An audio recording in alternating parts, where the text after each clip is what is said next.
在今天宁波附近的海域上，有一个岛屿群，称为六行岛。在明朝的时候，这附近曾有一个海港，因为有2座岛屿，而被称作双屿港。这里曾是走私海盗的据点，也是葡萄牙人的聚居点。日本史学家藤田丰八把它称作16世纪的上海。欢迎回到我们的节目。开始前提醒一下大家，如果您喜欢我的影片，请点赞、订阅、开启小铃铛。嘉靖2年，几乎与葡萄牙海战同时发生的朝贡之争，让大明终止了对日本的官方勘和贸易。然而与广东的南投一样，双屿承接了非法国际贸易的历史使命。在广东碰壁的葡萄牙人也来到了这里，朝廷的禁令并没有影响到一商一道的海商们，他们已经开始了国际化。除了与日本、朝鲜、琉球的外商贸易外，不少海商更已经在日本的九州平户购置了房地产。跟广东一样，这里的贸易圈子也是官民一家亲。葡萄牙吸取了广东时期的血的教训，尝试与大明人做好朋友。要跟大明人交朋友也不难，意思意思就可以了。就这样，葡萄牙人在这边站稳了脚跟。他们在当地结识了许栋、李光头、王直等好朋友。这些朋友们从葡萄牙人手中得到先进的武器对抗官军，又向葡萄牙人出售江浙地区的丝绸产品。王直还带着葡萄牙人发现了日本。另一方面，广东由于对葡萄牙人开战，外贸基本停滞，财政亏空。到了嘉靖8年，新任广东巡抚林富实在是熬不住，无奈向朝廷请求重开朝贡。这时嘉靖终于愿意松口，毕竟广东的外贸还关系到广西的财政那是压力山大。葡萄牙人看风向改变，又打起了补给基地的主意。然而去南头实在是太张扬了，这时他们决定选择珠江口的西岸。他们看上了香山，也就是今天中山市的南部，现在的澳门区域。那里当时还属于香山管辖，而且有大片的无人区。他们偷偷的在这里停泊补给，顺便做点小生意。不过这段时间葡萄牙人的贸易仍以双屿为主，他们也在双屿做起了不动产。从1524年到1547年，葡商在双屿岛周边建造了2座教堂、1座市政厅、2家医院及超过1000座的私人房屋。在这里的居民有3000人左右，其中葡萄牙人约有1200人，其余是各国的天主教信徒。该地行政机构有行政司法官、审计官、法官、市议员等职务，也就是说，该地实际上由葡萄牙人控制，并进行着有效的行政管理。当时双屿的走私贸易兴旺，港口拥挤不堪，葡萄牙人每年在双屿的交易额达到了300万元以上，绝大部分交易用日本银锭作为交易手段。交易的商品主要是中国的丝绸、瓷器、棉布、粮食，以及从东南亚运过来的胡椒、藤土特产。但在大明朝廷，尤其是清流派的眼里，葡萄牙人在双屿的管理简直就是叛乱。清流党势力以此为由，多次弹劾当地官员。于是在嘉靖26年，也就是1547年，嘉靖指派朱绾出任浙江巡抚，主责剿匪。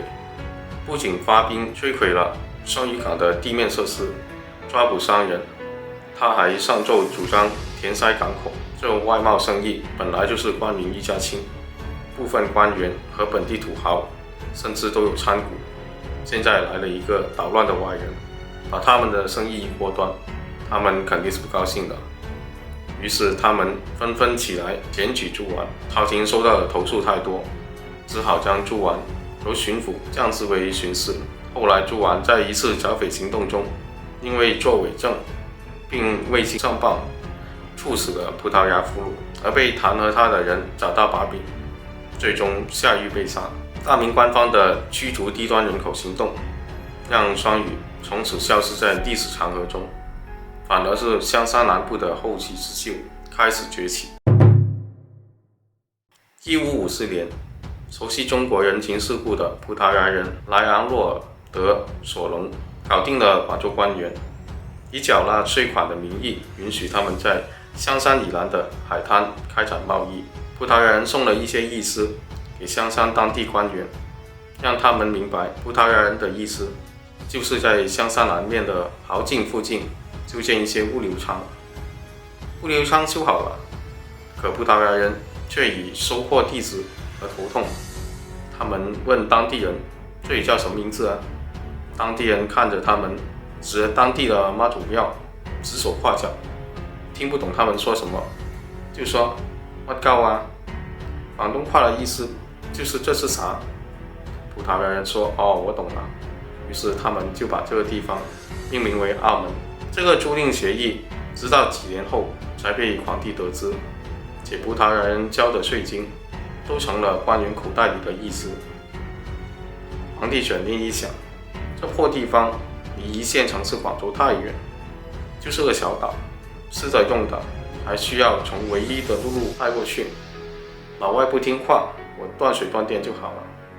于是大明正式以官方的名义将这块地租赁给葡萄牙人使用。到1562年为止，葡萄牙人定居人口包括大约900名的葡萄牙人，几千名从非洲、东南亚掠夺过来的奴隶，以及4000名中国商民。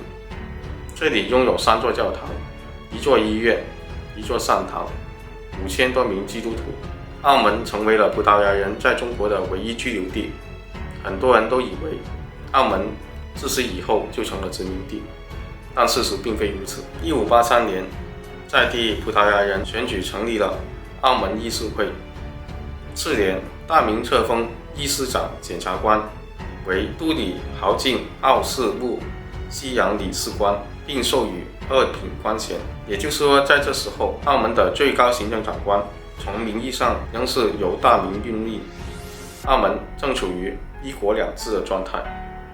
大明君主集权制下的澳门实施资本主义民主制度，高度自治。大明在澳门设有提调、备窝、巡缉3个部门，拥有一定的执法权力，相当于今天的驻港解放军。澳门成为真正的殖民地，要到鸦片战争结束以后。只不过到了那个时候，澳门早就失去了这个垄断地位。葡澳利用自己得天独厚的地理位置优势，自己的这个大明官员的名义，以及长期与广州官员的利益输送，逐步垄断了广州的进出口业务。凡是广州出口的货物，都必须经过澳门转口。从这时候开始，中国人引以为傲的13行贸易体系才算是正式建立起来。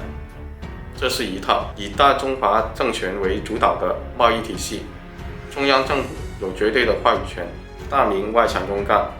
对外，在日益发达的国际贸易中，需要葡澳这个好朋友承担海防职责，抵御海盗以及后面崛起的大航海时代的列强荷兰和英国。对内，他们又需要葡澳提供武器，镇压国内动荡，而葡萄牙人则依赖这套共生关系，牢牢控制住所谓的澳门、广州交易体系。大明剿灭所谓的倭寇，花费了大量的国库资金，同时大量的走私贸易，让税收在贸易体系外流失。嘉靖年间的保守政策，大大削弱了明帝国的财政收入能力。嘉靖去世后，隆庆上台，张居正开始主政，并放松海禁政策，大明正式开始改革开放，进入全球化贸易的体系之中。而在澳门、广州交易体系以外，又有所谓的营私对流航线，这个就留待下期再聊了。喜欢本片的朋友，请务必点赞、订阅本频道，谢谢大家。